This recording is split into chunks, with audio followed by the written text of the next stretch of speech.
শুধুমাত্র বাফুফের সভাপতি হওয়ার জন্য একটা ক্লাব তৈরি করছিলেন। সভাপতি হয়ে গেছেন, ক্লাবটাও সরিয়ে ফেলে দিয়েছেন। ফুটবলের ভালোবাসা এটাই আপনার। যে সিন্ডিকেট আপনাকে বাফুফের সভাপতি বানাইছে, সে সিন্ডিকেট আপনি ভাঙবেন কিভাবে? এটা হচ্ছে সবচেয়ে বড় কোশ্চেন। জনাব তাবিতাওয়াল ভাই, যতটুকু সম্মান আছে, হাত জোড় অনুরোধ, অতটুকু সম্মানটা একটু রাখিয়ে নিজের। হ্যাঁ, সালাউদ্দিন হয়েন না, সালাউদ্দিন হয়েন না। অনেক কথা বলা হয় না, চুপ করে থাকে। তা বলে এটা মনে করেন না যে আমরা কোনো কিছু জানি না, ঠিক আছে? এই যে বংশোদ্ভূত প্লেয়ারের একটা হাইপ তুলে দিয়েছেন, আর এক্সপেক্ট দ্যাট, কিন্তু এই বংশোদ্ভূত প্লেয়ার হাইপের মাঝে যে আপনি কি করতেছেন?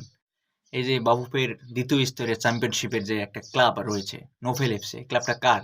আপনারই তো, না? শুধুমাত্র একটা ফুটবলীয় ব্যাকগ্রাউন্ড লাগবে আপনার সভাপতি হওয়ার জন্য।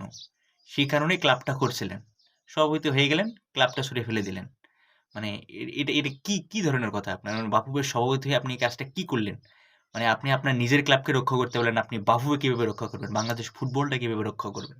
ভারত ম্যাচের আগে ফাহমিদুলকে নিয়ে যে কাণ্ডটা করলেন, রিসেন্টলি একটা মিটিং করলেন। সো এখানে কাবরেরাকে কি প্রশ্ন করলেন? যে আমরা যে সিন্ডিকেটটা ভাঙতে চাইলাম, এই সিন্ডিকেট সম্পর্কে কি প্রশ্ন করলেন? আর কাবরেরা উত্তরটা দিলে এর প্রেক্ষিতে আপনারা কি বললেন? এগুলো ভেবে দেখা উচিত, ঠিক আছে? বাফুফের সভাপতি হলেন আপনি, শুধুমাত্র বংশোদ্ভূত প্লেয়ারের যে প্রক্রিয়াটা আছে, শুধুমাত্র এটাই বাস্তবায়ন করার চেষ্টা করছেন। তাও আবার এটার মধ্যে সিন্ডিকেট রয়েছে। তাছাড়া কি করলেন? লিগের জন্য কি করলেন? একটা ভালো মানের ব্রডকাস্টিং নাই, একটা ভালো মানের কোনো কিছু নাই। একটা মাঠ পর্যায়ে ফেডারেশন কাপের খেলা দেখলাম, সেখানে কি টেবিল দিয়ে পানি পরিষ্কার করতেছে। থাক, আজকে আর না বলি, নিজের ভুলগুলো সংশোধন করেন।